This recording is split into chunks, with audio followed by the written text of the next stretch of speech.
All right, all right, all right. What's going on? Founders. All right. So I stepped on a minute earlier than usual. Just trying to set up things. All right. So we have a very interesting topic today. It is startup funding, smart money investors, right? Okay. So hopefully people are on. Welcome to Founderama live show. Today topic is somewhat technical, but also at the same time we're trying to keep it a little generic, right? So funding, startup funding is it's very complex. It's massive, and there are lots of things that repeat, but there's also specific things for specific sectors. For instance, yesterday I was talking about startup funding for AI startups, right? Today it's much more generic. And today I want to talk about smart investors. What smart investors are, why you need them, and how to go about getting smart investors for your seed funding. Series A, Series B, yes, they are useful, but smart investors are very much more effective, powerful, and useful for seed funding at that stage. All right, so let's jump in to my screen sharing and let us find that. I hope you can see this. All right. Smart money investors, what are they? Let's talk about that for just a second. Money talks, but smart money talks louder. So, finding investors who bring more than just money to the table can make all the difference for a startup.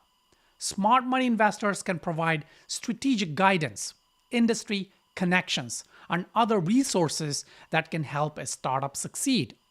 Now, a lot of people, a lot of founders, startups, when they're looking at funding, they think it's all about the money. Now, don't get me wrong, founders are getting more and more sophisticated in terms of the funding process, and these days are also looking for startups that not only bring money to the table but may bring other kinds of resources, but that's very limited.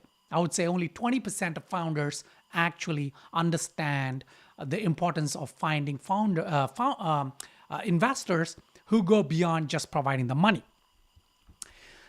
Don't just take any investor who's throwing money at you.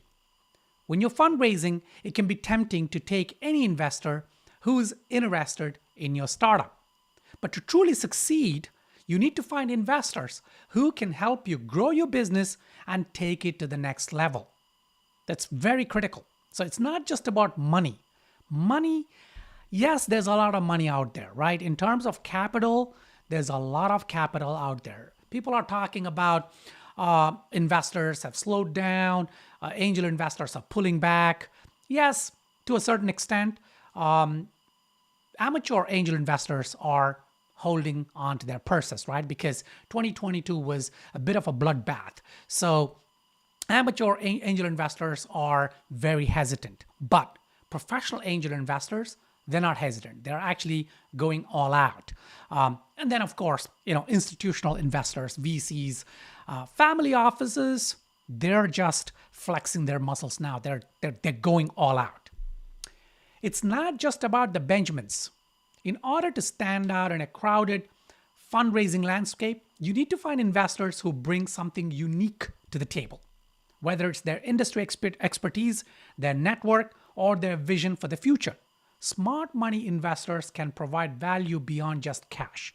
And I'll give you an example. So it's a project that I angel invested about a year back, and so I came in as an angel investor at the pre-seed stage, and part of my kind of job was to help the startup get to the seed stage. So I came in at a nominal about a couple of $100,000 at the pre-seed stage. Ugh, I don't know what's going on today. My lips, yeah. So my intention was I come in at $200,000, and then I put the startup, I put it into shape, and then facilitate the seed funding, which we were hoping was about the $700,000 mark. And so we went through this, and I identified a family office. Now, typically family offices that come in at really large ticket items, right? So they're not really comfortable anything less than $1 million, sometimes actually $5 million, because they don't want to be investing in a ton of little bits and pieces, startups. What they want to do is put 5 million into one startup and then have a few startups like that, so that whatever they've allocated for that sector, let's say 20, 25 million, is put into 4 or 5 startups in that sector rather than 20, 25 different startups. So anyway, we found this one of these family offices within my network. They came in and they brought in the 700,000. That was great. But you know what? They were smart investors, right? Smart money investors. What they did was give us access to a network that enabled us to partner with a coexisting player in that market that we were looking for. Now, typically, to partner with that player as a small startup with $200,000 as a pre-seed, and even if we had $750,000 that came in, that makes $1 million. We're still a small fish in that sector, right? And this was kind of the fitness, biohacking, that.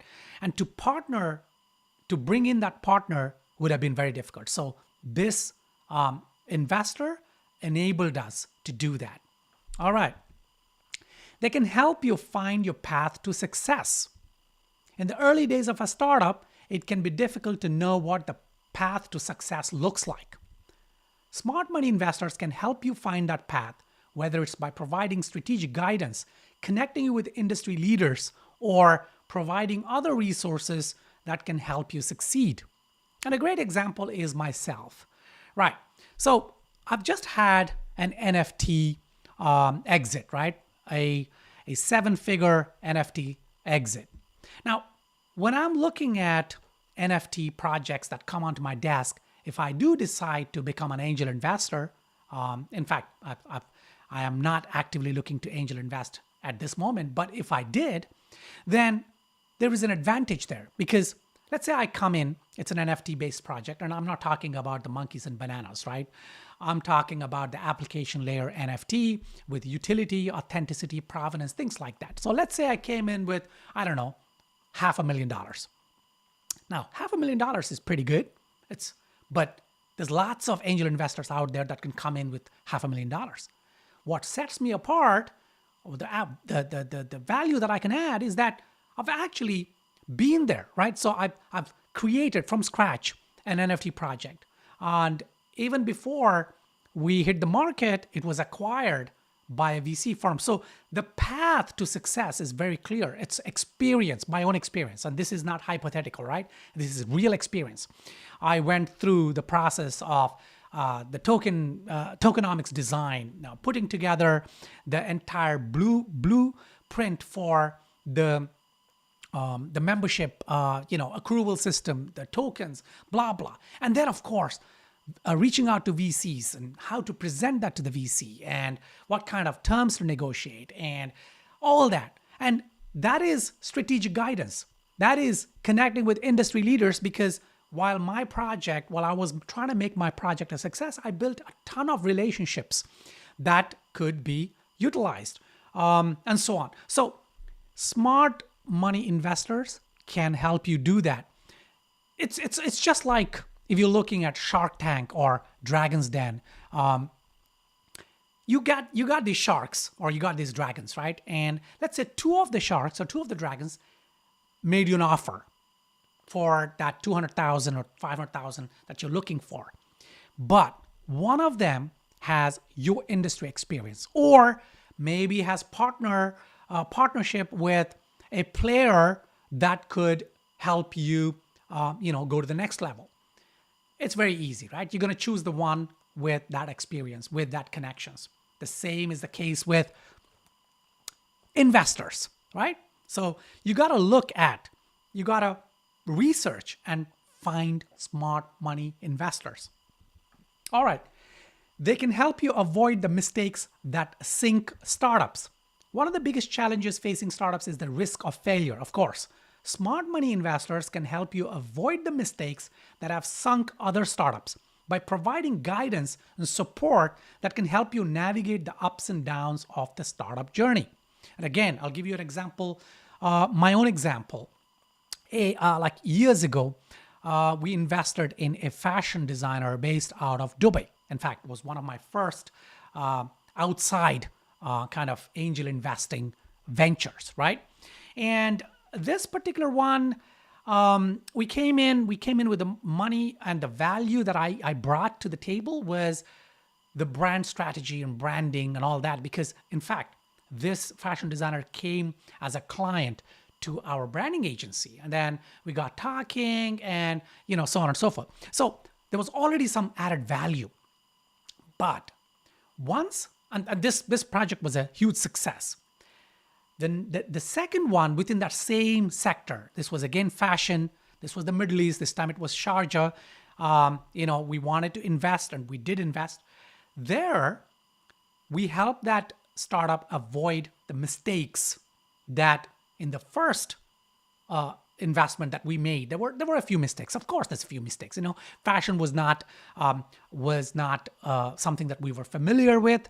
The fashion designer was very, very talented, skilled, but there were some ups and downs. So we took those lessons, and in the next one, we made sure those mistakes were not committed. And what that meant was the runway, the cycle of success was sped up.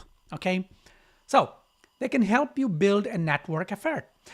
So the power of network effect can be a game changer for startups. Smart money investors can help you build that network by connecting you with the key players in your industry and beyond. Network effect is the biggest thing. And this is, in fact, part of what I do as a startup advisor, especially funding advisor, is pitch deck and put in the business plan together, the financials from an investor perspective, because, I'm also an investor, blah, blah, blah. That's all nice.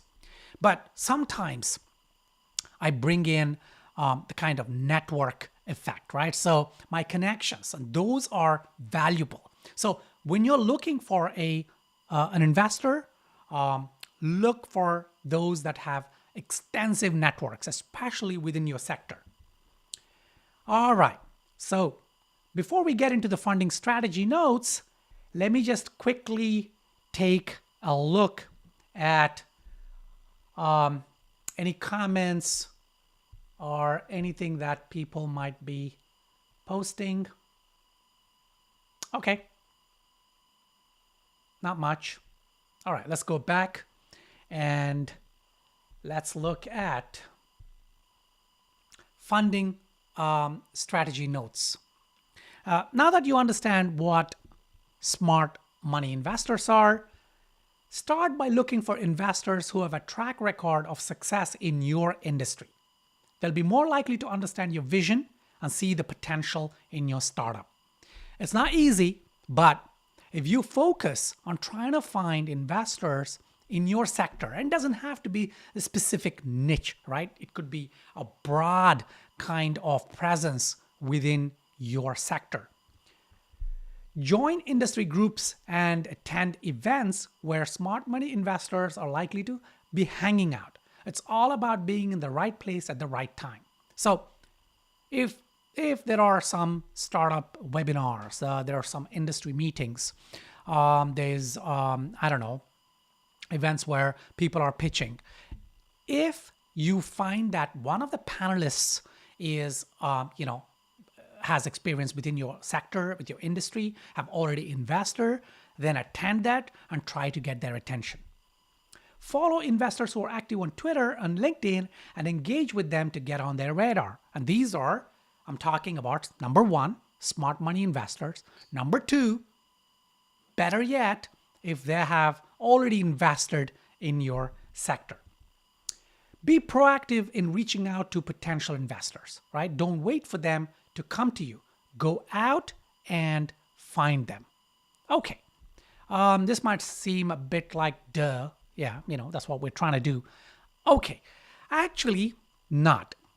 What I've noticed is that a lot of founders, they have this kind of spray and pray kind of attitude. So they send out their pitch deck to a few different investors, and they join these investor network websites where they upload their pitch deck, they fill out their bio, and then they sit there waiting for investors to show some interest. That's a waste of time. Don't do that. Be proactive. Make sure your pitch is tight and compelling. You only have one chance to make a first impression, so make it count. Okay, this is again generic advice, but I always keep saying this. Make your pitch tight and compelling. Highlight the potential for a network effect in your startup. Smart money investors love to see startups that have the potential to create a network effect that can drive growth and value. So this is not the same as the previous point. This is about network effect that your startup may create. So if it's a SaaS product and it's going to create a network effect, people would be interested. So that's, focus on that. All right, let's go to Q&A. That's good timing, actually. Today, I managed to finish the slide deck in 15 minutes. Now, we can look at comments. Okay. There's a question coming in. Right. Okay. This is coming in from YouTube, and it's a very interesting question. They're saying,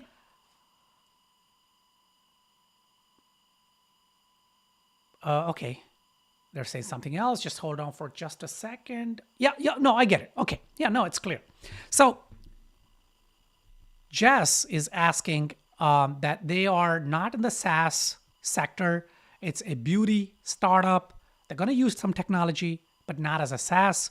And so how do you find smart investors for the beauty sector?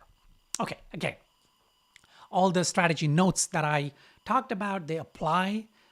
You need to seek out investors that have already invested in the beauty sector. Now, how do you do this?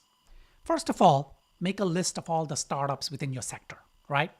And go and research potentially if they've already exposed who their investors are, that's fine. So if they've had seed or Series A, typically you can find that information somewhere, right? So look in news items, look for press releases, and somewhere that those startups would mention that they got their funding from so and so. Or go onto their about page, try to find who is on their board, because typically the startup investors would be also on their board. If they're not on their board, if they're not exposing who their board is, then yeah, you can reach out to them. Reach out to them and say, if you've been funded, and I've read that you've been funded, fantastic. But again, you need to build a relationship, right? So if you just send an email or send a message on LinkedIn, nobody's gonna respond to you, right? So if you need to build a relationship first. Build a relationship and then ask them who their investors are. And, these days, a lot of people, they would tell you. Okay. Yeah, also on LinkedIn, you can search for specific investors whose portfolio includes either a specific niche, which is your beauty sector, or you're saying biohacking, beauty and biohacking. So even if not beauty, biohacking, then, try and reach out. Maybe their network, they have other on their network that can help you out. Okay, so let me check if there's anyone on Twitter. that is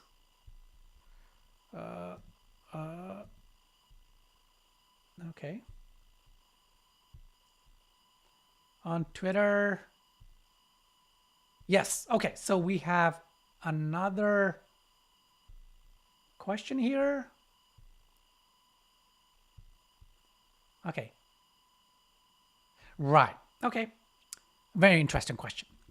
So this person is saying that they they need a network effect, right? So they have a SaaS startup and they're looking for funding, but they're also a part of their GTM is to kind of get influencers to support their launch, their soft launch, and they're saying, would investors help create that? Can investors, smart money investors, can they help get access to influencers that you would normally not be able to? Yes and no. Okay, so it's a two-part question. The first thing is looking for investors who might help you get access to A-list influencers. That might be a bit of a tough call, right? I think you're better off not focusing on that angle because you might end up wasting a lot of time. I think you're better off finding advisors, right, who can come on board of your startup, even pre-seed, seed, that have access to that kind of the kind of influencers that you're looking for, right? So I think you're better off, your time is better spent looking at those kind of investors, advisors, rather than investors who may. The second part of the question is, once you have the investors, could you leverage them to sort of, put in that? Yes, you can. Okay. George. Welcome, George. Do you think, George has a question, do you think it's worth spending resources in startup summits? Aha. Interesting question. Actually, I wanted to do a live episode one of these days about startup summits and also startup accelerators, the ones who charge money, all that. But this is a very good question now. Startup summit. Okay. Now, some startup summits are useful to create awareness, right? So don't expect to find your smart money investors in any of these startup summits, but you could build relationships that can lead you to potential investors that may come in. Okay, what am I saying? Startup summits are all about creating exposure. That's all it is. Now, they're not all created equal, so it depends on what kind you're doing. In particular, let's say, George is asking about Startup Summit CH. Okay. Co-founders. Okay.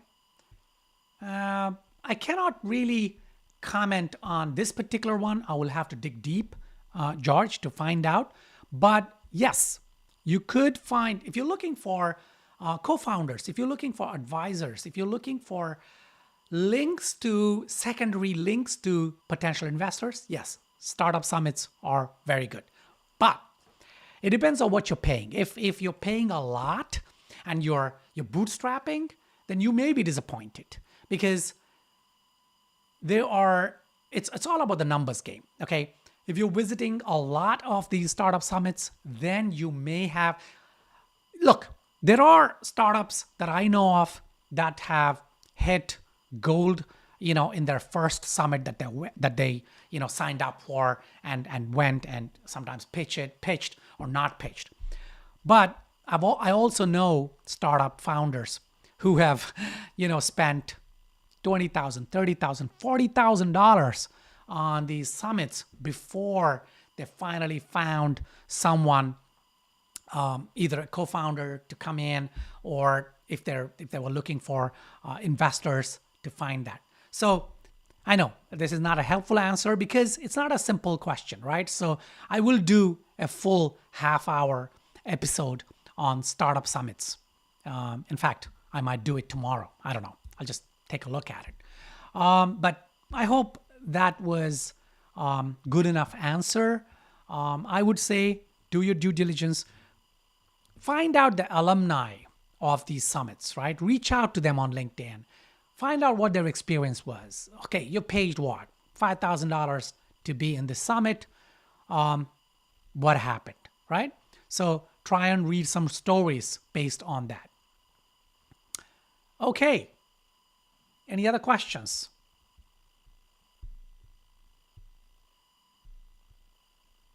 Okay. So it seems like not many questions because, yeah, this is not a topic that really brings out, the kind of questions because it's a pretty straightforward topic, right? And tomorrow, but one of these days, I will definitely try and do the startup summits. I'll also do startup accelerators, right? What are startup accelerators? And whether you should, maybe I'll review a couple of those. I'll dig deep. I'll do some due diligence and then maybe make some suggestions. All right. Okay. So hopefully you guys have found some value in this live episode. Now, as always, hit me up on Twitter or find me on LinkedIn, Mash Bonigala, and ask me questions, right? If you have a story you want to share, let me know and I can talk about it in the next episode. And I'm going to do this. I'll try and do this live every day or Monday to Thursday. And then Friday, Saturday, because Friday, I don't usually work on Fridays. Fridays, it's a 4-day week that I try and work. So Friday is off, Saturday, Sunday, but Monday to Thursday, I'll try and do. So hit me up if you have questions, if you want to share a story. And also, if you want to come online, if you have a story that would help startup founders, if you want to come online on this call, and I'll ask you a few questions, you can share your stories, all that. All right. So till tomorrow, go forth and prosper.